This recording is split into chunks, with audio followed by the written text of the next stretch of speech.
Good morning, good afternoon, good evening. Thank you for joining. We are just going to give it another minute for other attendees to join, but thank you for those who have joined promptly.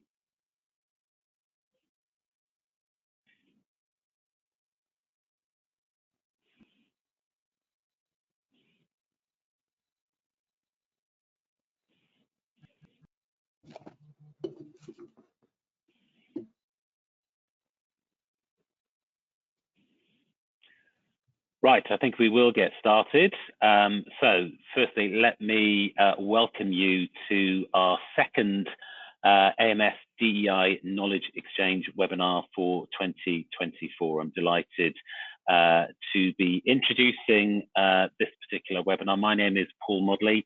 I am the Managing Director for Diversity, Equity, Inclusion and Belonging for AMS. And really excited for this webinar that we are running today, which is all about how technology and AI are impacting DEI. So clearly a very, very topical conversation. Let me hand over to my colleague Judy so that she can introduce herself. Hi, I'm Judy Ellis, and I'm the SVP of Diversity, Equity, Inclusion, and Belonging Advisory at AMS, supporting our clients' consulting needs around the globe. So very happy to have this distinguished panel with us to talk about this today. So let's get introduced to the panel first, and then I'll talk a little bit how we're planning to run the session, and I'll hand over to Judy. So Jackie, can I come to you first, if you could introduce yourself? Yes, so my name is Jackie Clayton. I reside in Waco, Texas, and I'm the VP of Talent Acquisition and Diversity, Equity, Inclusion, and Belonging, all four of those words. And I work for Textio, where we focus on building fair, equitable job places where managers have access to AI to make sure that they're giving fair and equitable feedback, as well as building job descriptions that are accurate and attractive to candidates. Great, thank you, Jackie. Roy, I'm going to come to you next, if that's okay. I'm Roy, founder of Jobs for Humanity, based in London.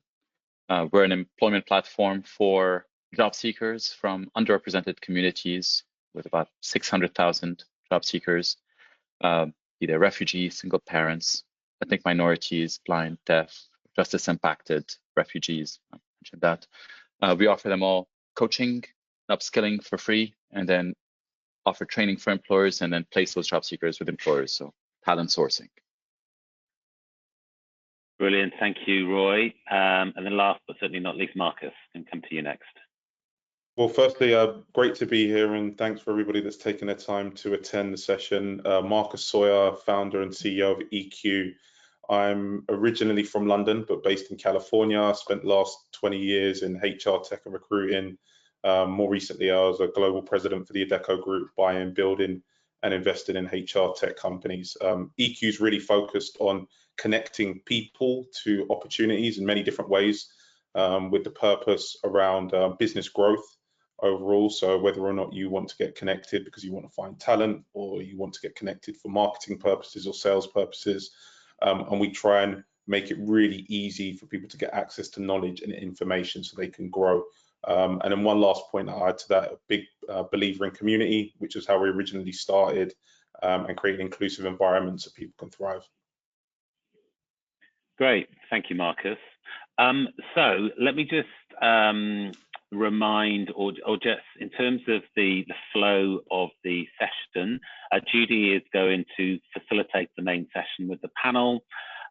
If you have any questions, on the top right bar or box, you will see a question section. So please post your questions in there as we go through. I will be keeping an eye on those questions. We will have some time towards the end that we can kind of go to those questions. I may, as we go through, if it's appropriate, I'll bring some of those questions in. So please keep the questions coming. But let me hand over to Judy so that we can get into the session. Thank you, Paul. Again, we're really excited to have our panel today because I think we come at this from a kind of practitioner standpoint, so very involved in using AI in recruitment, and all of us having a focus on advancing people from marginalized communities. So how AI and DEIB intersect in recruitment is really exciting to explore. Jackie, you've mentioned that it's really important to distinguish between different types of AI, such as general purpose models and purpose-built model AI tools for HR. Can you explain why you see that as crucial for organizations to understand the distinction when they're integrating AI into their recruitment processes? Absolutely. So I think we've been using AI as a blanketed term, and a lot of people know about, whether it be in ChatGPT or some of the other platforms that they've been utilizing. But we've been using this technology for a long time, and people seem to be afraid of it only because it's something that is new and unclear. But then there are some models that were built on AI, particularly for them, that can make things better. So one of the things we have to think about is you want to jump in ahead of it. People are using ChatGPT, they're using all of these other models for everything. Just like we talk about when we do a search, we say Google it. It's actually become its own word. But we know that the reason you can do that is because it was built for search. It was made to help you find various websites. That's its purpose. And that's why it turned, like Kleenex, it's a trusted brand. Now, with the world of AI, especially in HR, so many people are afraid. We don't want the robots are taking over our jobs. But these models were built on purpose to help you in certain ways. They were built in the back end. They didn't sprout out of nowhere. And so there are models that can help you specifically for the things that you are looking to do. And so it's important that when you're looking to implement AI in your organizations, that you are working with a partner that is developed not to make recipes. If you're trying to teach someone how to fish, we want a model to teach you how to fish, not, all of these things that is everything to everyone, so that we know that it's built in particular with you in mind. And so the outcomes are built with you in mind. And that's why it's so important when you're thinking about reducing bias or helping in underrepresented groups or trying to have a focus, is working with a model that was built for that intention. Thanks. As we've discussed before, you've mentioned that whenever we humans get involved in recruiting, there's 100% chance of bias being baked into the process, since we all have biases. In contrast, purpose-built AI tools offer us at least a 50-50 chance of being more inclusive. Can you elaborate on how you see that and how these tools are designed to be more inclusive? Yes, and I hope that they're at least 50%. It depends on which one, right? But I just think it's funny that the humans that we are afraid of being biased are showing their cards. They're completely biased about using these tools in the first place, which cracks me up. Of course, we think we can do it better. But the simple fact of the matter is that humans have been running this process that put us into the mode that we are in today. And so it's time to really factor on those changes. We know without a doubt that left to your own devices, we are unable to get to do it without bias.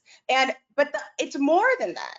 It's whether we learn or retain the information, it's about giving people real-time feedback on the type of things they're creating and building in order to have a shot. I think an example, and it is a bias, right? Because it has to do with Textio. We have a program that helps with performance reviews to make sure that people have fair, equitable performance reviews. And what was funny is that they said, oh, well, I noticed that it tells me about these complex sentences. Isn't that just grammar? And they're like, no, actually, it's helpful so that people who are neurodiverse or people where English is a second language, you're not so complex that they don't understand. And it's like, oh, I didn't realize that. And so it's like, if we know that happens, we build it in, it can alleviate the risk before it happens. And too often we've come into the world where we address it after it happens. And we don't have to prove every single time. It's already been proven. And so now it's just important to go back to learn the data set that's being used. What type of model is it being? What's the purpose for the product? And so you have a certain level of peace that you should have. It should be acting as almost an audit partner to know that certain guardrails are in place. It's saving people from themselves. Right? I mean, don't just take my word for it. I'm not gonna, like, don't take my word for it when I tell you I'm not gonna be biased. I have bad days too. We all have those moments, because we also want people to be themselves and be human, so that they don't have to be so hyper-focused that they forget the point of what we're doing. We want work to be seamless. We want to integrate into your existing systems. We don't want to change who you are as a person, but we do want to make it so that your best self is showing up. And so some of us, need a little help with that. Yeah, I think we all do. And, the discussion about kind of ethical AI and being certain that we're doing what we can to have those guardrails up and to help us is where we see the real advantages. I know, Roy, you've talked about the challenge of managing large volumes of applications in a previous role, and how AI can really effectively help provide diverse shortlists, inclusive shortlists. Can you elaborate on your own experience with this?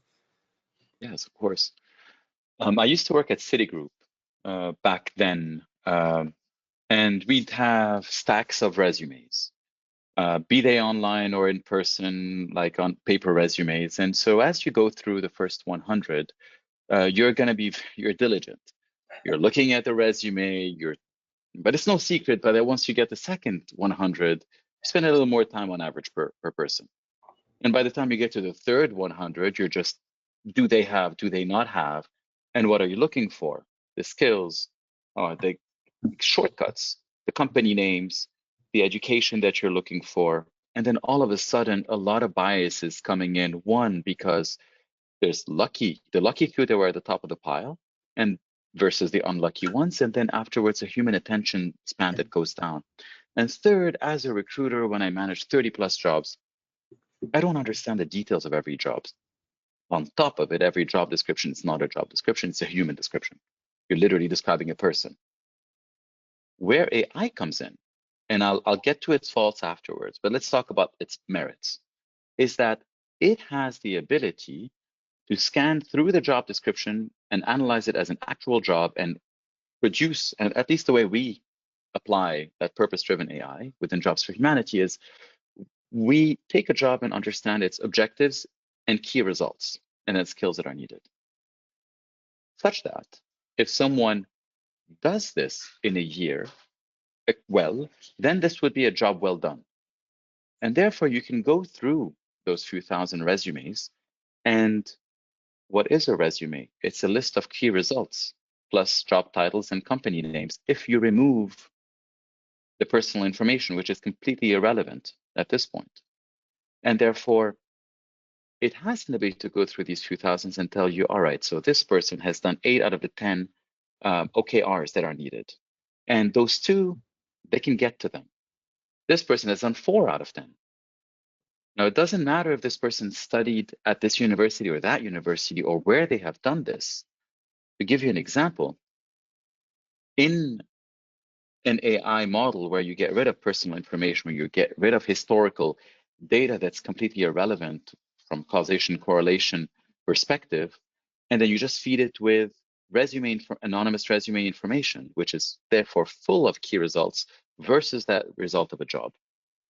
Or a role where an employer is looking to hire in healthcare someone who's built a program for diabetes prevention. So we're talking about awareness, communication of that program. The person that came up top is someone, Dana, who has built this, has done a program for diabetes and done it in the past, but he's done it in prison. Dana was incarcerated for 25 years and realized that within his gang, because over there, I used to volunteer in prisons for many years, and that's where that's how it's this whole story started. But he started to realize that a lot of his colleagues and his friends were affected and hurt by it, and there was no knowledge that was shared and communicated properly. So he took it upon himself to go and study about it, organize that information, distribute it within his gang, but across gangs as well. Think about that information, that like that sales process, the organization process, the persuasion that comes with it. But as a recruiter, when I look at Dana's resume, I'm seeing a gap. Gone. Not going to make it at the top of the list because I don't have the patience. Let's say Dana is on the stack of 1,000. Dana happens to be on number 432. I'm not going to get to read the description, like the details of the key results of what Dana has done. Just going to see Pelican Bay State Prison and be like, okay, next. This is where AI can help. Thank you for that example. And we've discussed before that there's a need to cut through kind of the diversity backlash that is occurring in some of our countries that we're situated in, me being in the US, you currently in the UK. And you've said it's important to really demonstrate that DEIB efforts support selecting the highest quality candidate. Can you elaborate a little bit more on that? Yeah, so our motto is not to hire diversity for diversity's sake. No, it's hire the most qualified from a diverse pool. And that's everything that's been going towards that. Somebody is going to be left behind. If you're going to prioritize a refugee, then the non-refugees are left behind. If you're going to prioritize a race, and the non-race is going to feel like left behind. If you're going to, you know, especially if, for example, they come from a group that's you don't consider, such as poverty or age. And therefore, someone who grew up in poverty in a non-protected group might be like, what about me? So yes, the key is to be able to say, I can see that there's a pool that looks like, you know, the nation, or at least I'm tapping into several communities. Some of them are, you know, where the average gives me a good diverse representation. But from here, just hire the best possible person. AI has the ability to do that. If you are saying, I'm not going to look at anything but the OKRs and the skills. And so if AI can come and tell you, this person has solved that problem because they have done this, this, and that in the past, it doesn't matter if they went to this or that university, if they grew up with this or that amount in their bank accounts, or if their resume is 1 or 7 pages long. Because if someone comes from a different country, they might have a CV type format. And for us, it's like, whoops, out. You know, if someone was a refugee, for example, they also had a big gap in their resume, or was taking care of a family, had another big gap, or had a mental health breakdown, same thing. So it's from that the visual aspect where we see, okay, this resume is not well formatted, I'm going to make a judgment on the candidate. I get that. But if a candidate is blind, like 7 million people in the US, 50 million people worldwide, among 300 million people who have low vision, and are using text-to-speech or screen magnifiers, the look might not be superb. But ultimately, that's not the content, because that may not be in the OKRs, or that may not be in this interview scorecard. Thank you. I think that's so important. We talk about that, but having a tool that helps you mitigate even your own preferences for style, your judgments about professionalism, and what you think you get from experience, all those things can really be gains when you're using a tool that's sorting through that for you. Marcus, you've really highlighted that it's important to personalize candidate engagement. Can you speak to how AI can streamline that process of researching candidates and enhancing communication so it really resonates more effectively with talent pools from every background?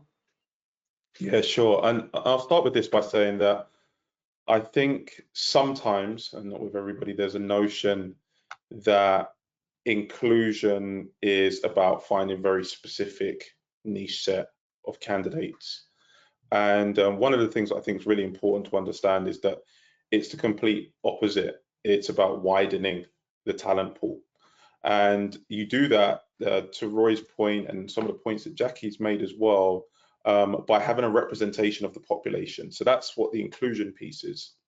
So now as you start to widen, if you're going to create some kind of messaging, and let's think about it in the context of a job description, and then taking that job description and making a job ad, you're then talking about targeting a set of people that you believe have the capabilities, the competencies to actually do the job. So how you communicate to them, there's kind of two things that you want to think about. You want to think about where they are. So one of my colleagues always says this, and you probably all heard this before, but meeting candidates where they are in their own environment. And that could look like finding very specific communities. So we have a model that allows you to get access to communities that are maybe perceived to be niche communities, but they're thriving and they're based on interests. When you arrive in that community, how do you communicate?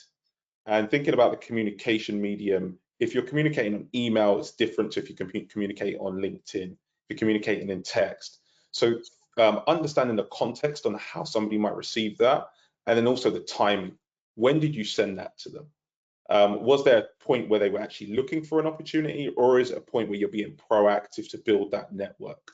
And to a lot of the points that have been made before, I think that AI, generally speaking, and the way that we leverage AI for our customers is really about giving them these options to then take the steering wheel and drive it, and widening, again, the talent pool versus narrowing it down, and then being personalized and specific. And to Jackie's point earlier, AI has been happening for a long time, right? It's been in all the products we've been using, whether it's the Amazons, the Ubers, the Netflix, and it's been considered what I call invisible AI. Now that it's more visible, there's a big conversation around it. And I think it's the right conversation to be had, and this is why we're having these discussions. But there's another opportunity for all of us and those that are listening, those that are practitioners, to steer the AI. And I think this is where great products like Textio, what Roy's doing, comes into play, because it's purpose built for what you need. And we also think about it in a similar way as well at EQ. And I'll add kind of one last point to that. And one of the points is that you have purpose built models, but then I think that we're now moving into an evolution where you're going to have teams of models. And that's something that we've started to embark on, that do certain things for particular use cases in real time, and you don't even know that that's happening, and that's what that model's been supported for. So I think that there's an amalgamation of things, but keep it personalized when you're using AI, otherwise it gets annoying. Yeah, and I was I guess enamored with seeing how quickly it could happen in one of our discussions, Marcus, where you put in a search and quickly with your tool you were able to customize a LinkedIn message to me saying, see that you've done X, Y, Z, and you're interested in 1, 2, 3, would love to explore more about why blank is important to you. And thinking about a recruiter being able to write something like that in a message versus, would you be interested in talking to me about an opening I have, is a way that you can scale and quickly personalize and use that information. So again, I think that personalization element is so neat to see in action. You've also shared that AI can facilitate the creation of inclusive job ads, and I know Jackie Textio, a key element of your product as well, but to help ensure you're really reaching diverse pools of candidates. Can you elaborate, Marcus, as not everyone, believe it or not, is active on LinkedIn, but may really want to be involved in the job market, for example? Yeah, and I think it's a similar message to the communication with the candidate, which, if you think of the job description, a lot of times, and we're all aware of this, there'll be an initiative that's been driven from the top, right? And whatever that initiative is, you need to then resource that initiative. You then try and figure out, what does the organization need to look like moving forward?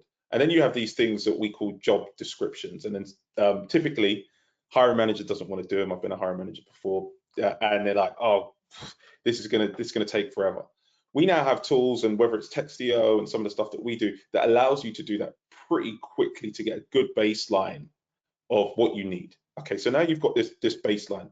Again, it's about personalization and then how you tweak that and where you distribute it. So you've got the doc. Where are you going to send this document? Are you going to distribute it to the traditional sites, or are you going to find specific communities? And they can be hard to find because they're on page 5,452 on Google, and you'd never find them. But with AI, that we have in our platform, it allows you to then narrow down, okay, these are maybe 4 or 5 communities that I think could be a good fit. So now we're going to send that information as that document and put an advert in this environment to this particular network. So that's one way to do it. The other thing as well is, so that's kind of like the way of pushing, right? You're pushing information out. But when you want to pull, typically everybody's circling in the same area. And we mentioned LinkedIn quite a lot because everybody's on there. It doesn't mean they're all engaged. And I think particularly in our industry, in HR, in tech, we're all on there because we were the ones that actually started by having an initial profile. So we have an assumption, not all of us, but that everybody's on there, but they're engaged, and they're not. So it's about finding people again in different places outside of that. That could be other social platforms and sites. It could be, again, community sites. It could also be just learning a bit about their story. If you're at a mid to senior level role, a lot of the time people are doing their own work. They've created their own blogs, they've created their own websites, and you can then try and reach out to them there as well. So I think if we think of all this, there was this big craze around big data for a long period of time. All this data, okay, great. Google actually helped us a little bit to take that data and turn it into information. I think we're then moving that information, and there's a lot of really great companies in the AI space that are taking that to insights. After that, we're going to get into knowledge. Once we get into the knowledge base, you're going to have that knowledge at your fingertips, and it's going to be down to what do you do with that to find the people that you're looking for. So that's how I really think about it. Thank you for that. Another thing we've discussed, which I think we've kind of touched on, is that AI isn't really a magic wand to eliminate bias. So considering this, how can organizations approach ensuring that the users of AI are asking the right questions so we don't inadvertently scale non-inclusivity? Yeah, so I think the one way to look at AI generally, it's a very broad term as well, right? But we're all trying to get a definition of that at large. But it's a multiplier, ultimately, of whatever the human being has programmed that to do at some point in time. And there's different types of AI that now then start to train themselves. So they're unsupervised. And now they're unsupervised, they're training each other.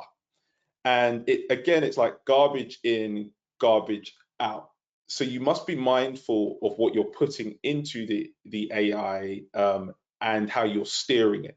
So I think that you really want to focus on the objective of the business versus like, I just want to use AI for AI's sake. Like, really, what are you trying to achieve, and can it help you save time? And if it can help you save time, if you're an internal user of this AI, can you then drive that inside of your organization to say, hey, like, here's a plan. These are the things that I think we could work on. This is where I think it's going to be a big time saving. This is how I think it's going to help us drive things forward. So I feel like you always have to take a holistic approach on what you want to get done and then work back from that in order to achieve the goal. Thank you. I think that's important, is always keeping in mind, what are you trying to achieve, and ensuring that what you're doing is working toward that end. Paul, I'm going to come to you. Oh, were you going to reflect? Yeah, I was just going to add one last thing as well that I didn't mention, and just like kind of practical, and we're seeing this in a kind of skills-based hiring generally. I think we're looking at looking at skills versus schools, especially in the US, is just something that everybody should take away. And then also a short story. I'll try and keep it 10 seconds. Big football fan. Euros happened. Somebody played in a game for Spain. They scored the winning goal. They were 16 years old. They were not brought into the team based on what they had done before. They were brought into the team based on what they can do. So when you're sourcing, searching, and you're thinking about that act, think about what the potential could be, and can you find that person that could change the game for you? So I'll just end on that. Such a good Thanks. I example. think that is such a good example, because as more and more of the organizations we support are, I would say, starting to move toward that skills-first, skills-based hiring, it is also changing the framework for what counts to do a job effectively, and can you switch your preference for experience and sometimes look at potential. And that's a great example of potential playing out right before your eyes and helping you win. And that's really the whole focus of DEIB, is that bringing everyone in that has the ability to help you win, because some of the things that we think traditionally are sorting people out that may have that capacity to help us. Paul, I think you were going to field a poll. Yeah, absolutely. And Nicole, I wonder if you could put the poll up. We'd love our audience to give us some views. We have a question: how are technology and AI impacting DEI in your organization? So you've got 4 options there. We'll give you a bit of time just to give us your responses. I can see the votes are coming in.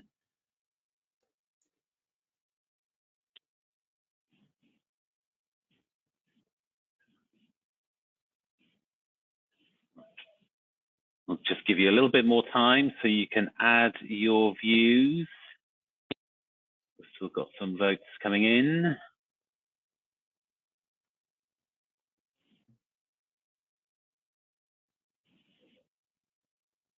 Right, I'm going to give it another 10 seconds, and then we'll close it off in 10 seconds. So I can see there's still some people to vote, so get your votes in before we close it off.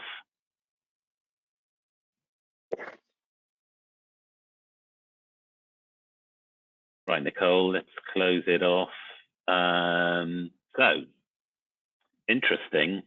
So it's like, well, so 35% making a moderate improvement, which is good, 29% significantly enhancing DEI efforts, and then 24% having little or no impact, and 12% feel it's creating new challenges. So good to see that almost, over 60% of the audience feel that it is having at least a moderate, and in some instances a significant impact on your DEI efforts.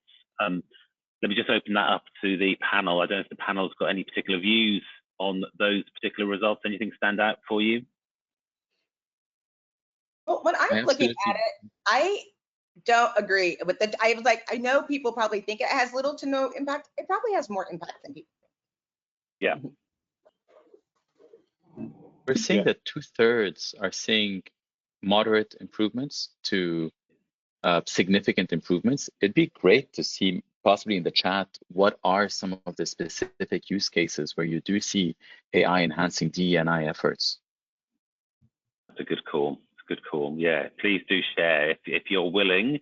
Just give us some examples of the improvements or how you're using AI in your organizations that are supporting some of your DEIB outcomes.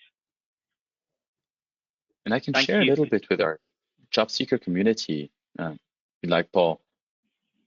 When we work with 500,000-600,000 job seekers, at the beginning it was like, and that was over 2-3 years. So at the beginning, we had a job coach for every single person. We still offer one-on-one free job coaching to improve things. But then we started to build out AI-based bots to take my resume and slim it down into something that's much more legible and much more concise.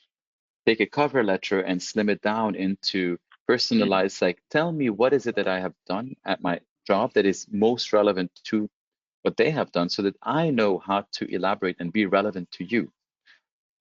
Allow me to prepare interview questions based on what I have done and what the job needs. These are just 3 basic questions. Then you get into the interview bit. And here's where the questionable part of AI comes in. In some cases, it helps. In some cases, it hurts. When AI is based, when the model that you have trained or that you have purchased is based on historical data, it is going to use those correlations in order to come up with predictions. And therefore, in some cases, you've got some races that are associated with higher cognitive abilities, a link between poverty and incarceration. You've got a link between gaps in the resumes. So many things that can come in and can be really hurtful. And so what you do want to be able to ask from whatever technology that you use is, how can we get rid of all extraneous data that doesn't help me for the purpose of what I'm going for? On the other hand, there's some positive information that we may not have in the resume that AI can come and help with. There are some virtues of being blind, for example. You are able to listen much better if you live on text-to-speech, and therefore you are A, more patient, B, can listen a lot more with intent, and C, can listen at a much faster speed. And so if there's a research job, you have a mega advantage because you're able to listen to so much more research and synthesize it much better than someone else who could be distracted. Similar with visual skills, if you're for a deaf person or hard of hearing person, because that is the skill that you enhance. Similar to single parents have superpowers when it comes to organizations and problem solving and being able to juggle several priorities because they do this day in and day out, all day, every day.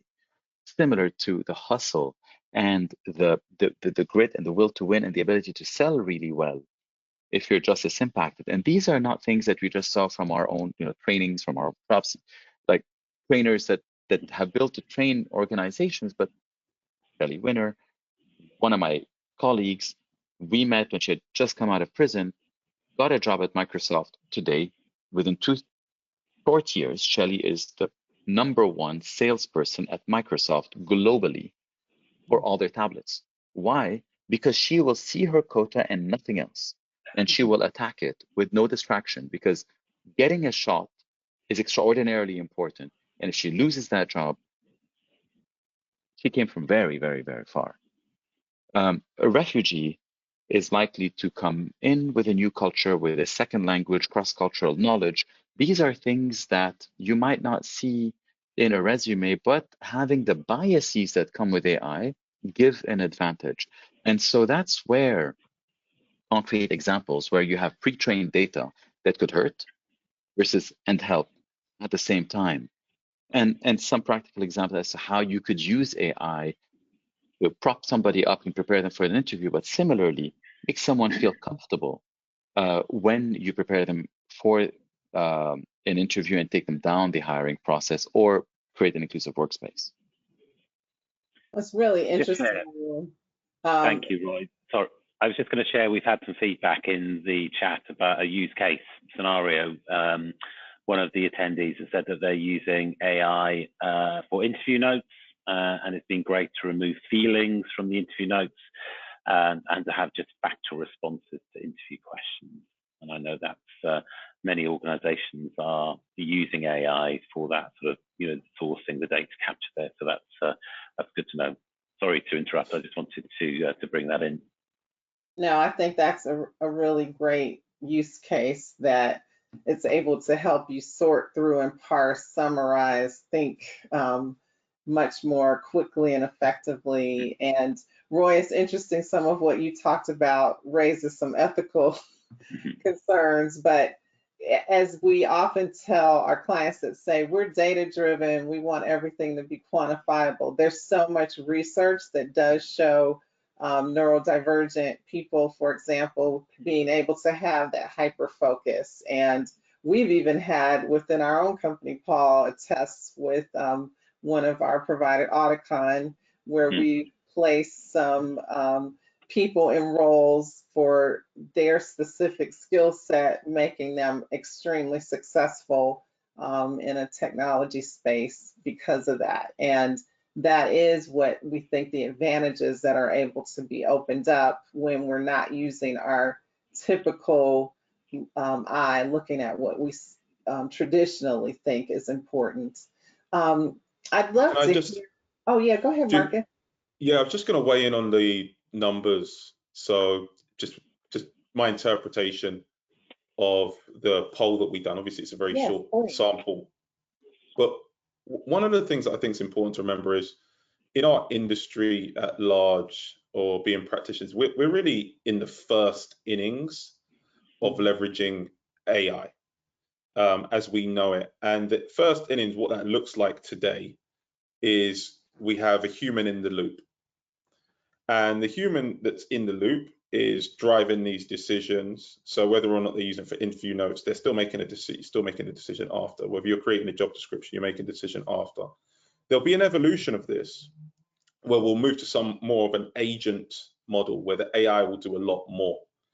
And the reason I bring that up is there's a huge opportunity for those that are not involved today to get involved and start steering and driving the car and seeing how it works. I always think about this. Does anyone remember when your phone, your mobile phone, your cell phone, you used to be able to open it and look inside it and actually take the chip out and do things and change? And like I have an Apple phone, you can't do that now, right? And so I think about my kids and like, are they really going to know what's inside this thing? Do they even care? And I think that you have there's a big opportunity to get involved by playing around and experimenting. So I'd really say if you're not involved and your organization is not using it, that's a great thing for you as we start to see kind of job security and things of that nature. Be the one that's driving that. Don't be the passenger in the car. I like that. I know when we had an earlier conversation, we talked about, being the one left behind. I remember, I'm dating myself now, but when the internet wasn't as popular in my early days at P&G, and a manager telling me, that's so niche, I don't think each brand needs their own page. It was like, okay, yeah, that's just for the computer nerd people, not our regular consumers. And we don't want to be left behind like that when it comes to using these tools that can make such a difference in our lives. Jackie, I'm really interested. We talked a little bit about some of the broader HR applications for AI and the products you have that really helps with inclusive performance reviews. I know there's research that says some groups like women, for example, get much more performance feedback on stylistic and personality-driven factors than they do actionable feedback. Can you talk about how AI can help solve for that problem? Sure. So one of the things that's interesting is that, this probably isn't a shocker, you will give better feedback to people who look like you, right? You will give people that you relate to. It's one of the things that I always say when I interview people. I don't like to interview people from Texas because all I did was talk about Texas, and then I'll be like, I like them, and someone will be like, you didn't ask them a single question about the job. And it's like, oh, I realized that about myself. And so what happens with performance reviews, it's twofold. One is that when people are different, they're not getting the actionable feedback. And as a result, the person then is over-indexing internally, where imposter syndrome comes in because they're not sure if they're doing well. So another example, the worst piece of advice or the worst feedback that you can give someone is say you're doing a good job without giving them any context on what that means.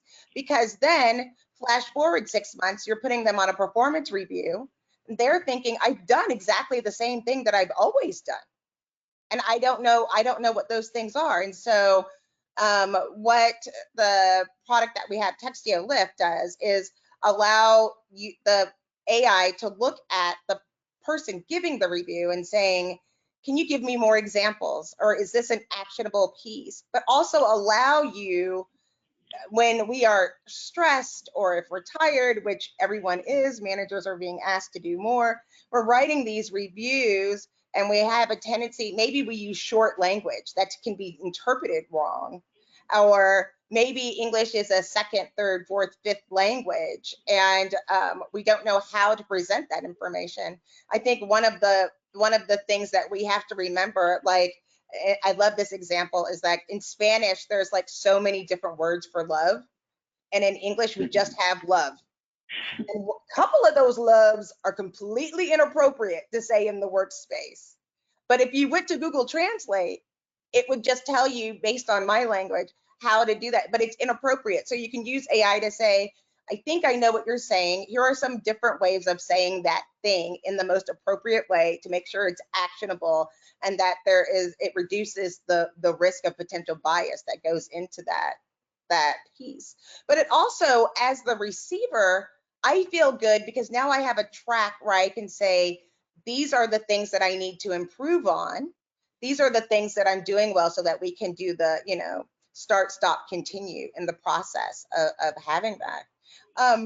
And I did want to bring up, kind of going all the way back to the poll again, when I was like, I think people are getting affected by AI more. You have to consider that if you aren't using AI, your competitors are, right? So if you're not using AI, I'm going on to a website and it's telling me the jobs that I should apply for based on AI. Those things are happening now.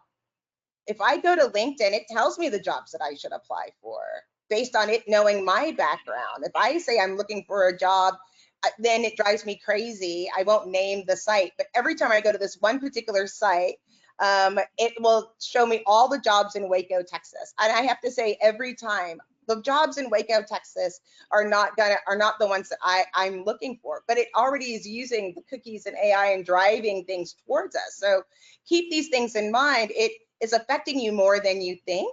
And then how does it impact how you feel about the people that work with you, the quality of candidates within your environment?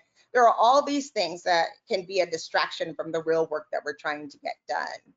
And so it's just helpful to, like, again, put the guardrails up to make sure that we are focused on the right thing, and we don't let outside forces kind of lead us where we don't want to go. Thank you for that. I'd love to hear from each of you what recommendations you'd have for talent acquisition and HR leaders that are looking to integrate AI and prioritize DEIB. And it might be, start here if you're starting, or here's something that I think is really important to focus on. So we'll just come to you first, Marcus. If you could share, what recommendations do you have for TA professionals looking to integrate this? Yeah, I think that if you haven't done this already, and you may have, is do an internal audit on yourself, on where you're spending your time. So, and really understand, are you really spending your time on the highest value tasks? And once you do that audit, you'll have an understanding of where there's opportunities for you to maybe look at using AI personally, or playing around with it, or experimenting it.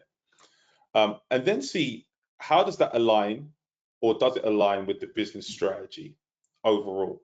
And could you be a driver in that? So if you're going to be proactive with it, if the business is not thinking about that, is there an opportunity for you to get involved? Now, if the business is already thinking about it, there's probably people inside the business you can partner with. I would buddy up with those people inside the business that are really thinking about AI and trying to use it forward, or I would connect with your partners like AMS and have the conversation so they can guide you. But more practically, if you're not using it and you want to use it, don't use ChatGPT, use EQ Buddy, because it's inclusive. We built the model for that, and you can get a free trial. So that's my shameless plug, but I think all the other stuff you've got to look at as well. Thanks. Roy, I don't know if you'd like to share your recommendations for TA and HR leaders. My perspective comes from being able to source from a diversity talent pool. So that's where I can come from. If you and hire the most qualified from a diverse pool, that's what I have been dedicating the last half decade of my life towards working and solving. At the very beginning, there was no AI to it. the matching was basically skills-based matching. Then as GPT came and revolutionized AI, and specifically if I come from a computer science and math background, and so to speak specifically, it's gone from skills-based matching to natural language processing and understanding words that may not appear in a skills-based match. Like, for example, if I come and tell you that in one of my bullet points in my resume is as the store manager at XYZ store, I opened the register and closed the register, looked after the inventory, and made sure that all the customers are happy and successful. That means that I have done end-to-end store management. This is an advancement in AI that allows me to come and say that this person, if you happen to have a small store, is going to be probably more valuable than someone who worked at the Apple store, who then worked on a much smaller bit. And we can do the same parallel with product, building a product for a small company versus building a product for a big company where you do product management and product marketing and then product research. And you sometimes are the user experience researcher, whereas at an Amazon, it's different. And so this is where AI and natural language processing has been able to come and take advantage of advances. And so from the perspective of sourcing someone who has solved that problem, then I would recommend to take a look at within your talent database. Can there be people who have solved that problem before? And if you work with your own engineers, can they take advantage of existing large language models, or can you get in touch with them and ask them the question of, can you take advantage of existing large language models to uncover brilliant people who have solved that problem that we could come and revive, be they, whatever the rating was, or if you're looking at external talent databases, identify one or two that you can come and buddy up with and partner up with. And that would be my recommendation from a sourcing standpoint. Thank you for that. I think that's so important that we consider that when sourcing. Jackie, do you have some final thoughts on what you'd recommend for TA HR leaders in incorporating AI into their processes? Yes, I would first start with your existing tools and do a really quick purpose-driven AI model search. And I'll tell you how you can do it. It's really, really easy. Start looking for veterans, looking at tools that say that they have veteran people, and see how many people come back that work at Old Navy. Weren't a part of the military. If that exists, also do a search to write a job description about managers and see if you see customer success managers come up. If those two things happen, because they're really basic, then you'll know that we're using a language model rather than something that's actually taking a learning model to understand the skills. And those are the tools that are giving you the recommendation. So, I mean, it's easy to fix, but you need to know if there is a potential that the tools aren't giving you what you need. And then from there, this is my shameless plug, but make sure that you're doing a job description refresh. Because so many people we've seen the job descriptions that are still coming from 2020 that don't make any sense in today's landscape. You have to have a space for the salary. You have to know what remote works look like. Do a search on your systems to see if the #1 population for job posts is remote Oregon. It's a real place. And it's happened because of people not paying attention to the technology to make sure that it's using it for good and not for evil, and that you can use it as an advantage and not a disadvantage to your organization. Real quick search. And don't laugh at people. They didn't mean it. No, whoever did it, don't point fingers.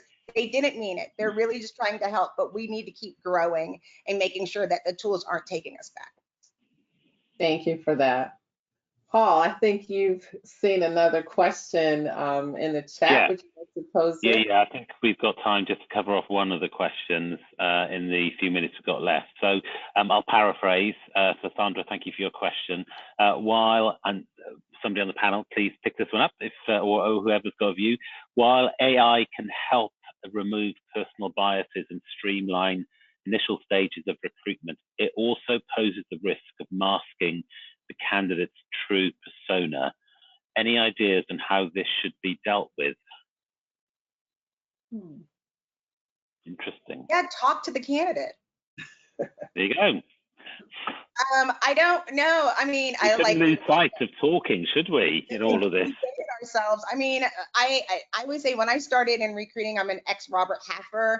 We had to meet every single candidate in person. I know Marcus remembers, like, back in the day, it didn't matter if we were ever going to place them. We had to sign an I-9, a W-2. We had to meet every single candidate in person. So now we don't live in that world anymore, but take the time. You have to do an initial screen, even if you have a screener to ask 4 or 5 set questions that are consistent, that are like, we used to have knockout questions to try to make sure that these people have at least a base core skills. I also would suggest adding some of those questions as part of the application process. If you can give a short answer, nothing that has to be too, you know, elaborate, but asking those additional questions you can ask in the forefront before passing those candidates on, that can be some clarifying questions, can be helpful as well. I'll just add one thing as well, Paul. We've seen that there's been a rise, and maybe because of remote work, where people have been masquerading as others. And one of the things that we found that's been useful is you can, even on our platform, you can kind of do a quote-unquote fraud detection, and you can do that by cross-referencing across multiple platforms all in real time. So we have 50 billion sites that we index, and then it will give you a better picture and give you a probability score, at least to say, okay, is this person really who they say they are? So I think, to Jackie's point, you're going to want to speak to them at some point. You need to make sure the person speaking to them is asking them the right questions, but you can also do a bit some pre-search as well. Yeah. Roy, you could add something. Speaking of right questions, how many times have you gone into an interview, or one of your hiring managers went to the interview with no prepared questions and says, hi, tell me about yourself?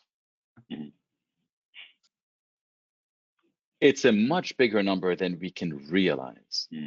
And so AI, at the very least, and that's how we, built it within Jobs for Humanity, where the objectives and key results matter, because from the key results, you come up with interview questions, or from your interview scorecard, you come up with interview questions, and then you can come up with, you have a start list of 5, but you can bring it down to 1 if you want to ask everybody that one question that matters to the job, that matters to where the candidate can really express their experience. And then whether you ask it asynchronously through the job application, or follow up after the interview in order to assess further, or live.